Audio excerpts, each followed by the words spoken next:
चलिए सीधे आपको भोपाल लिए चलते हैं, जहां सीएम डॉक्टर मोहन यादव पहुंचे हुए हैं।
बहुत बहुत धन्यवाद। स्वागत की बेला की शुरुआत करने के लिए मैं आमंत्रित करना चाहूंगी और अनुरोध करना चाहूंगी माननीय श्री नारायण सिंह कुशवाहा जी, मंत्री मध्य प्रदेश शासन सामाजिक न्याय एवं दिव्यांग जन सशक्तिकरण विभाग, कि आप माननीय मुख्यमंत्री जी डॉक्टर मोहन यादव जी का स्वागत करें। धन्यवाद।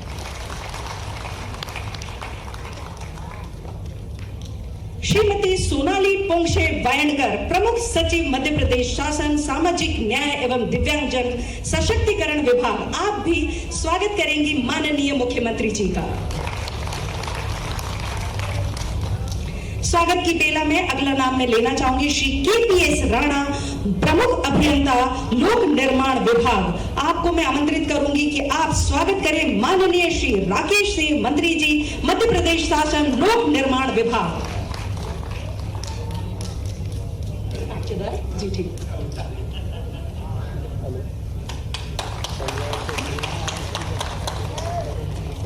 जी ओहो जी, जोरदार तालियों के साथ मंत्री जी का जन्म दिवस है, लख लख बधाइयां, बहुत बहुत बधाइयां देते हैं हम सभी।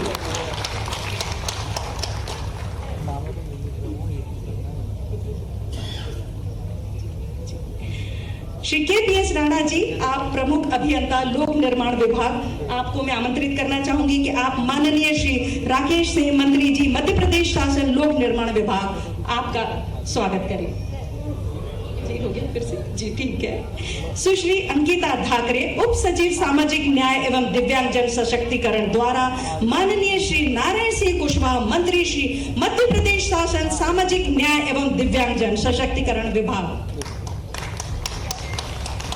तालियां तो लगातार बजनी चाहिए। जी हाँ। अब मैं आमंत्रित करना चाहूंगी उप संचालक श्री श्रवण पचौरी जी, सामाजिक न्याय एवं दिव्यांग जन सशक्तिकरण। आप आदर करने के लिए मैं बुलाना चाहूंगी जी जी माननीय विधायक श्री भगवान दास सबनारी जी को। साथ ही साथ हमारे भोपाल की प्रथम महिला श्रीमती मालती राय जी, जो कि हमारी महापौर है, आपका भी स्वागत आप ही करेंगे। भाई तालियां नहीं बज रही हैं।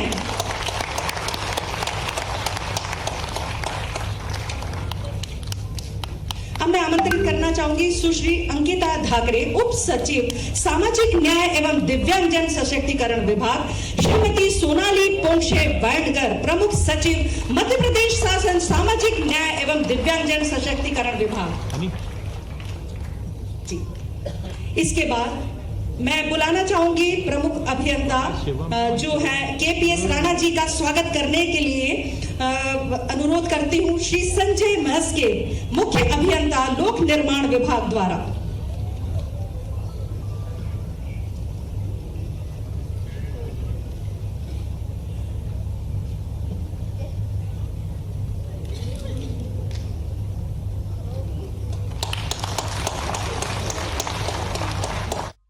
में शामिल हुए हैं।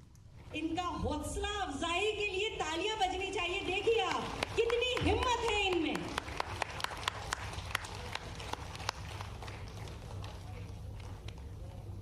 दिव्यांग जनों को सहायक उपकरण वितरण के लिए स्मार्टफोन दिए जा रहे हैं, जिसके लिए मैं आमंत्रित करना चाहूंगी गुड्डू मियां, जायद कुरैशी, रचित और शिखा राउते।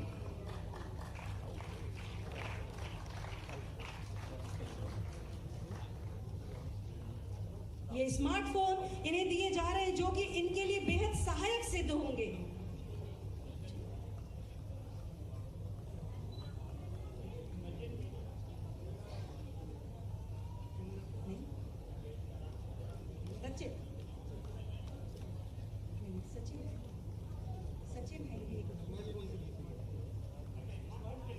स्मार्टफोन के लिए गुड्डू मिश्रा, जायद कुरैशी, रचित और शिखा राउतेले।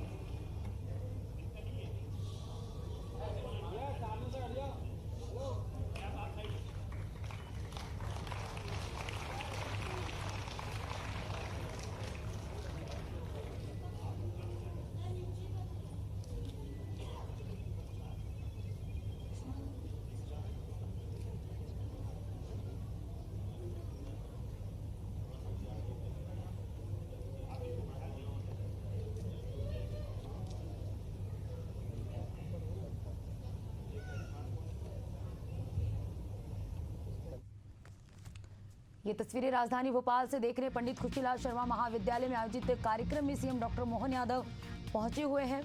दिव्यांगों को नियुक्ति पत्र वितरण कर रहे हैं। तो ये तस्वीरें आप राजधानी भोपाल से देख रहे हैं। पंडित खुशीलाल शर्मा महाविद्यालय में आयोजित कार्यक्रम की ये तस्वीरें, जहां मध्य प्रदेश के सीएम डॉक्टर मोहन यादव कार्यक्रम में पहुंचे हुए हैं, दिव्यांगों को नियुक्ति पत्र वितरण कर रहे हैं।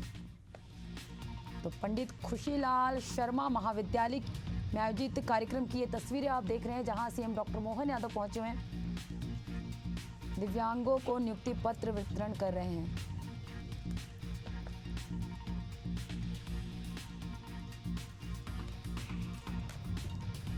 तो राजधानी भोपाल के पंडित खुशीलाल शर्मा महाविद्यालय में आयोजित कार्यक्रम में सीएम डॉक्टर मोहन यादव पहुंचे हुए हैं। दिव्यांगों को नियुक्ति पत्र वितरण कार्यक्रम की ये तस्वीरें हैं, जहां आज सीएम डॉक्टर मोहन यादव दिव्यांगों को नियुक्ति पत्र वितरण। मोटराइज्ड साइकिल वितरण के लिए हमारे माननीय अतिथिगण मोटराइज्ड साइकिल देंगे। सीताराम जी,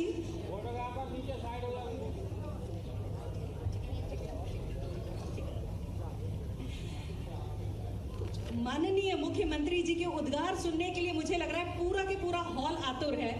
और माननीय मुख्यमंत्री जी माननीय मुख्यमंत्री जी जो हमारी मोटराइज साइकिल देने वाले हैं, उन्हें वो जब जाएंगे तब उनको प्रदान किया जाएगा। और ये जो धरती के लाल हैं, जिन्होंने दृढ़ संकल्प किया हुआ है कि इस प्रदेश को दुनिया के नक्शे में चमका के रहेंगे, तो माननीय मुख्यमंत्री जी आपके लिए दो शब्द पहले तो मैं कहना चाहूंगी, उसके बाद आपके उद्गार सुनना चाहेंगे कि न मांगे न मंगाए हुए परों से उड़े, न मांगे न मंगाए हुए परों से उड़े, न कागजों के बनाए हुए परों से उड़े। उड़ने की चाह थी तो छू ही लिया आसमान, हम उड़े तो अपने ही उगाए हुए परों से उड़े। तो जोरदार कल ध्वनियों के साथ में माननीय मुख्यमंत्री जी का उद्बोधन सुनने के लिए हम आतुर हैं।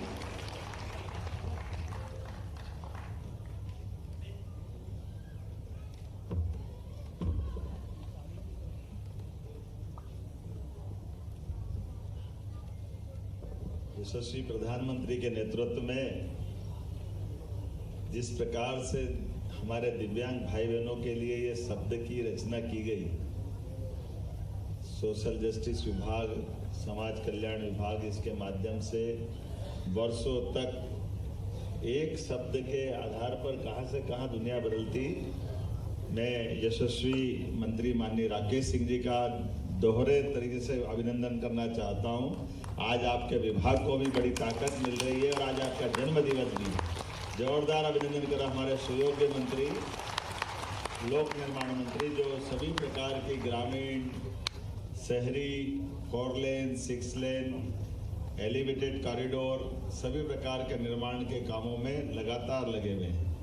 ऐसे ही समादरणीय नारायण सिंह कुशवाहा जी के लिए भी जोरदार अभिनंदन। हमारे सोशल जस्टिस मिनिस्टर हैं, जिनकी ये विधानसभा और इस विधानसभा के सुयोग्य हमारे माननीय विधायक भगवान दास सबनानी जी, आपकी भी सक्रियता और जितने कार्यक्रम होते हैं सब आपकी विधानसभा में अधिकांश होते हैं। मैं ये बड़ा भोपाल के लिए आपको बधाई देना चाहता हूँ कि ये पूरा क्षेत्र जहाँ जहाँ भी रचना होती है सहयोग ऐसा है। और भोपाल ये देश की सबसे स्वच्छ राजधानी और सबसे स्वच्छ राजधानी की महापौर श्रीमती मालती राय जी का भी अभिनंदन करना।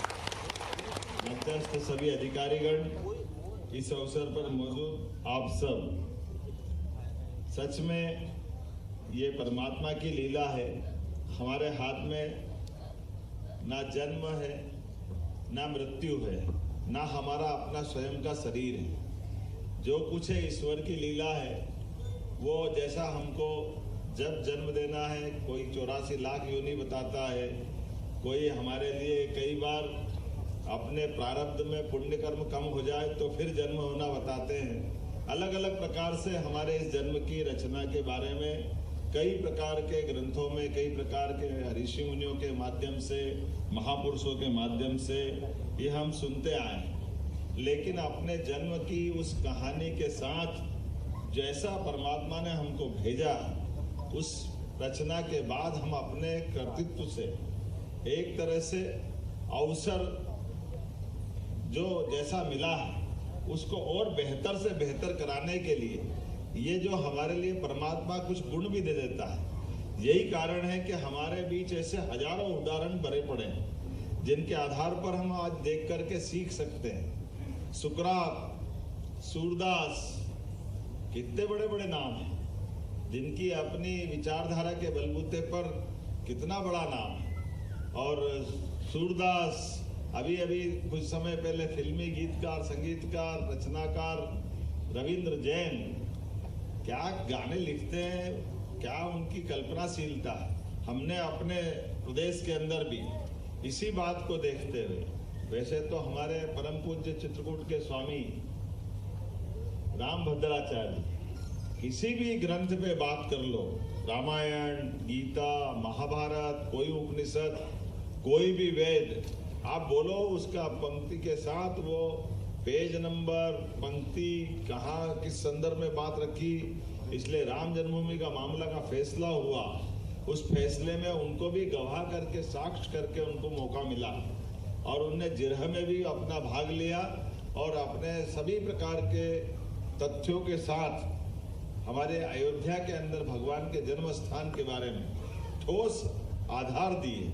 मैं मान के चलता हूँ ऐसी इस व्यवस्था के आधार पर जब हम ये मान के चलते कि हमारे दिव्यांग भाई बहनों के लिए परमात्मा ने जो शरीर दिया है, एक तो अष्टावक्र का तो उदाहरण और ही सबसे ऊंचा है। और अष्टावक्र के बारे में तो मुझे लगता है मेडिकल साइंस भी आज दोबारा विचार करेगा कि क्या ऐसा हुआ है क्या। अष्टावक्र के पिता भी बहुत विद्वान थे, माता भी बहुत विद्वान थी। अब उस समय के काल में शास्त्रार्थ चलता था। अपनी विद्वत्ता के आधार पर अच्छे विद्वान लोग बैठ करके शास्त्रार्थ करते।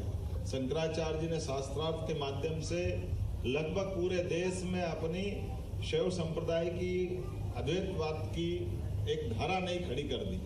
और ऐसे में हम अष्टावक्र का उदाहरण देखें, अष्टावक्र के उदाहरण में अपने पिता बहुत बड़े विद्वान हैं, लेकिन वो कोई बात कर रहे हैं कहीं अपने शास्त्रार्थ में, तो गर्भ में है बच्चा लेकिन गर्व से अपने पिता के साथ संवाद करके वो वहां पिता से भी बात कर रहा है और एक नहीं दो नहीं 8 जगह गलतियां पकड़ करके पिता को वो अपने शास्त्रार्थ से हरा देता है। ये सुनने में पढ़ने में अटपटा भले लगता है, लेकिन ये मान के चलो कि जिस प्रकार का आज नहीं तो कल बहुत सारी चीजें भविष्य में वो सही साबित होगी। जैसे अतीत के काल में पुष्पक विमान अगर 200-300 साल पहले कहते थे तो कभी कोई मानता नहीं था कोई पुष्पक विमान होगा। गीता के अंदर महाभारत के युद्ध में जो मैदान में नहीं रहे और वो धृतराष्ट्र को पूरा दृश्य दिखा दे, लेकिन आजकल विजुअल के माध्यम से जैसा हमारा सबका हमने ये सब चीजें देख रहे हैं, आधुनिक साइंस की दृष्टि से वो सारी बातें सिद्ध हो रही। हो सकता है अष्टावक्र वाली बात भी सिद्ध होगी, लेकिन अष्टावक्र ने अपनी बात में निडरता के साथ जो खास बात उनकी रही है, उनके जीवन काल में भी जब वो स्वयं अपना जन्म लेकर के ऐसा कहते कि पिता ने नाराज होकर उनको कोई श्राप दे दिया तो 8 जगह से टेढ़े हो गए।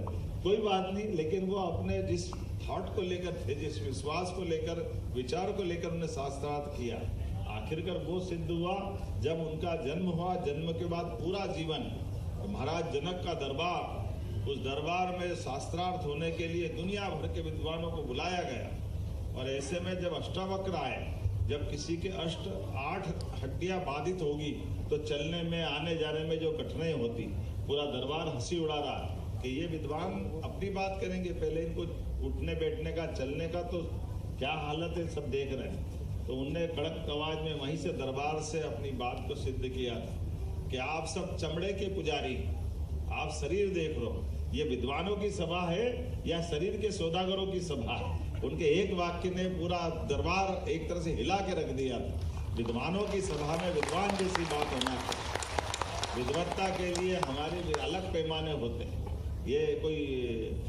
सौंदर्यीकरण की प्रतियोगिता नहीं है जो शारीरिक सौंदर्य का प्रकटीकरण के आधार पर नंबर दिए जाए। मैं मान के चलता हूँ आज के इस अवसर पर हम उस पवित्र वाक्य को सामने रखते हुए जब दिव्यांग की बात आती है तो दिव्यांग के अंदर परमात्मा ने, ये किसी के हाथ में नहीं, लेकिन कोई बात नहीं, लेकिन एक अच्छी बात है कि जब परमात्मा कोई एक गुण कम करता है तो उससे कई ज्यादा गुण बढ़ा देता है।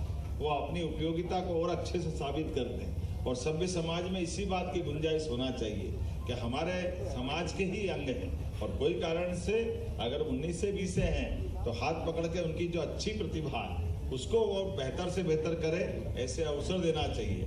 इसी अवसरों के आधार पर हमने अपनी सरकार में 2% आरक्षण और बढ़ाया कि हाँ, हमारे पास समाज के अंदर इसी कारण से कोई कमी है तो उस कमी को और बेहतर तरीके से उनकी उपस्थिति दर्ज कर देगी। हमारे लिए ये सौभाग्य की बात है। हमारी प्रकृति की ये विशेषता है कि हम तो सर्वे भवन्तु सुखिनः सर्वे सन्तु निरामया, जब सबकी सुख की कामना करते हैं। ऐसे में हमारे द्वारा कई प्रकार के और भी योजनाओं का सरकार के माध्यम से प्रयास प्रारंभ किया है कि हमारे अपने मित्रों की जिसके कारण से जिनको जिसकी जैसी आवश्यकता है, सरकार की योजनाएं भी उस प्रकार की रहे जिससे उनको सबको लाभ मिले। उसमें विवाह सहायता, उनको अपने अलग से शासकीय अनुदान की या छात्रवृत्ति की या अलग अलग प्रकार की, ये जैसे हमारे छोटी सी मदद करने में से उनकी जिंदगी में एकदम बदलाव आ जाता कि जो मोटर बाइक वाली व्हीकल की या बाकी प्रकार की चीज़ों के यंत्रों की। इसलिए नारायण सिंह जी, आपके मंत्रालय के माध्यम से जो चाहिए सरकार सब देना चाहेगी। सरकार के पास अपने इस मामले में कोई कष्ट नहीं है। हमारी उदारता भी है और हमारी ड्यूटी भी है कि हम निश्चित रूप से इन सारे मामलों को संवेदनशील तरीके से, हमारे ही बच्चे हैं, उनको कोई दिक्कत आए, सरकार सबसे पहले उनकी मदद करने के लिए खड़ी है। और इस प्रकार के सरकार की सेवाओं में लेकर भी सरकार गौरवान्वित होती है। मैं एक बार फिर सभी बच्चों को बधाई देता हूँ। बहुत बहुत धन्यवाद। भारत माता की जय। बहुत बहुत धन्यवाद माननीय मुख्यमंत्री जी, आपके आशीर्वचनों से हम सभी अनुग्रहित हुए। आपकी उदारता और सहृदयता के लिए पूरा प्रदेश आपके लिए बहुत बहुत धन्यवाद प्रेषित करता है।